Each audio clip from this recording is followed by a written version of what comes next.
বিসমিল্লাহির রহমানির রহিম।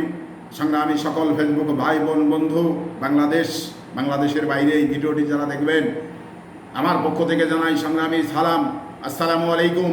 সংগ্রামী উপস্থিতি, আমি একটি বিষয় দেখে নিজেকে হতভম্ব হয়ে গেছি যে বাংলাদেশে একটি স্বাধীন দেশ, তারপরে এই যে আইনের চোখে যদি কেউ অপরাধী হয়ে থাকে, আইন কিন্তু তাকে এগুলো করতে বলা হয়নি, এগুলো করার অধিকার কিন্তু আইনে নাই।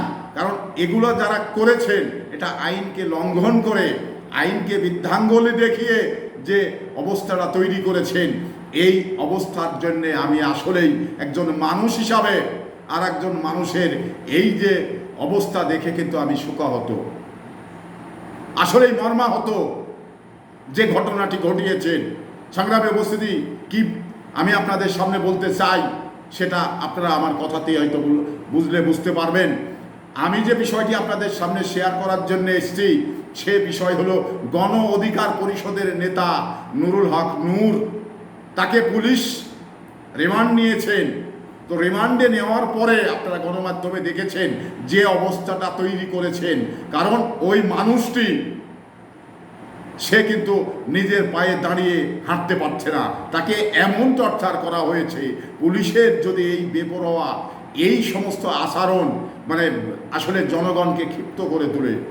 এখন পুলিশের আচরণটা কেন বললাম, কারণ রিমান্ডে নেওয়ার কিন্তু সুনির্দিষ্ট নীতিমালা রয়েছে, আইন রয়েছে। আপনি রিমান্ডে নেওয়ার যে প্রসেসগুলো, সে প্রসেসগুলো মেনটেন করে রিমান্ড শেষে সে প্রসেসগুলো মেনটেন করেই আবার কিন্তু জেলখানায় দিয়ে আসতে হবে। তা আপনারা যেভাবে রিমান্ডে নিয়েছেন আর রিমান্ডে নিয়ে যেভাবে টর্চার করেছেন, এতে করে ওই মানুষটি ঠিক হেঁটে হেঁটে যেতে পারছে না। একজন পুলিশের গায়ে হাত দিয়ে, গায়ের পুরে ভর দিয়ে সে কিন্তু যাতে হচ্ছে। এই যে পরিবেশ, আইনে কিন্তু সুনির্দিষ্টভাবে বলা আছে যে একজন মানুষকে কখনো যদি সে অপরাধী আইনের চোখে হয়ে থাকে, অপরাধী প্রমাণ করার জন্য সে যদি সন্দেহ পুলিশ করে থাকে, তাহলে তাকে রিমান্ডে নিতে হলে মেডিকেলে নিয়ে যেতে হবে। তাকে তার ওই ব্যক্তি সুস্থ আছে কি না, সুস্থ থাকলে মেডিকেলে রিমান্ড নিতে পারবে, সুস্থ না থাকলে আবার তাকে জেলখানায় প্রেরণ করতে হবে। তো এই অবস্থায় যেমনিভাবে রিমান্ড শেষ হওয়ার পরে আবার কিন্তু মেডিকেলে তাকে নিয়ে যেতে হবে। নিয়ে যাওয়ার পরে সুস্থ আছে কিনা এবং আগে সুস্থ ছিল এখন অসুস্থ হয়েছে কিনা সমস্ত পরীক্ষা নিরীক্ষা করে তারপরেই কিন্তু ডকুমেন্টস করে তাকে কিন্তু জেলখানায় দিয়ে আসতে হয়। তো এই মানুষটিকে পুলিশ কি ডকুমেন্ট, কি সুপারিশপত্র জেলখানাকে দেখাবেন? আর গণমাধ্যমে যে তার চেহারাটা ফুটে এসছে এবং সে যে হাঁটতে পারছে না, তাকে যে অমানসিক টর্চার করা হয়েছে, এই জিনিসটা কিন্তু একেবারে পরিষ্কার। কারণ একজন মানুষ যখন হেঁটে হেঁটেছে, তাকে হেঁটে হেঁটে নিয়ে গেছে আর রিমান্ডের পরে সে কিন্তু হাঁটতে পারছে না, তাহলে কি করেছেন পুলিশ হেফাজতে, এটা কিন্তু আমি আপনি সবাই বুঝতে পেরেছি। তো এই অবস্থায় বাংলাদেশের আইনকে পুলিশ বৃদ্ধাঙ্গুলি দেখিয়ে পুলিশের তথ্য উদ্ধার করার জন্যে এইভাবে অমানসিক যে নির্যাতন করেছেন, এই নির্যাতনের চেহারা কিন্তু গণমাধ্যমে ফুটেছে। তো এই অবস্থায় পুলিশ কিন্তু এটা করতে পারে না, কারণ পুলিশ এটা আইনের ব্যত্যয় ঘটিয়েছে, আইনকে বৃদ্ধাঙ্গুলি দেখিয়ে কিন্তু পুলিশ এই যে এগুলো নির্যাতন করেছে।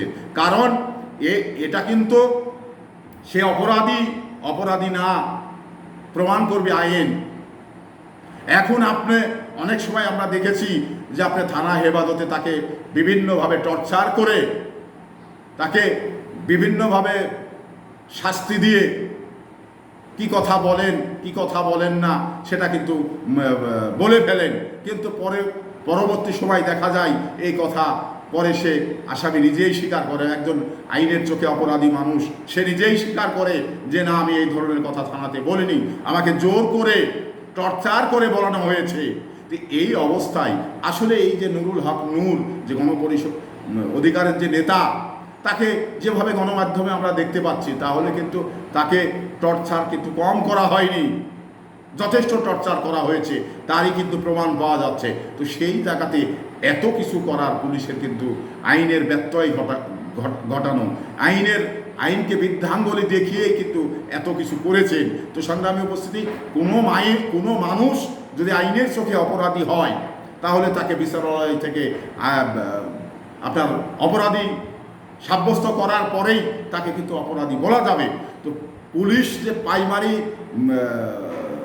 বা প্রাথমিক যে তথ্য সংগ্রহ করার যে একটি ব্যবস্থা, সেই তথ্য সংগ্রহ করতে গিয়ে এইভাবে অমানসিক নির্যাতন করে ওই মানুষটি কি বলবে? মানুষটি আসলেই তো ভুল বুঝবে, কারণ রক্তে মাংসের শরীর। এই মানুষকে যখন বিভিন্নভাবে টর্চার করা হয়, ওনার বউ যেটা বলেছেন যে তাকে উপর দিকে পা বেঁধে বেধড়ক যে পিটিয়েছে, বিভিন্ন কিছু বলেছে, তার বউ সংবাদ সম্মেলনে তার ওয়াইফ যে কথাগুলো বলেছেন, তার শ্বশুর যে সংবাদ সম্মেলনে যে কথাগুলো বলেছেন, কথাগুলো তো আসলেই যদি সেটাই হয়ে থাকে, তাহলে তার জন্য কিন্তু অমানসিক নির্যাতন, আইনের ব্যত্যয় ঘটিয়ে তাকে এই নির্যাতন করা হয়েছে, আইনকে বৃদ্ধাঙ্গুলি দেখিয়ে তাকে এই নির্যাতন করা হয়েছে। তো সংগ্রামী উপস্থিতি, আসলেই পুলিশ এমন একটি মাধ্যম, যেটা আর কি বলবো, আপনারাই সবই বাংলাদেশের মানুষ যারা, তারা সবই বুঝছেন, সবই দেখছেন, আমি আর না বলি। তো সংগ্রামী উপস্থিতি, এই আশা ব্যক্ত করে বিদায় নিচ্ছি। আসসালামু আলাইকুম ওয়া রাহমাতুল্লাহ।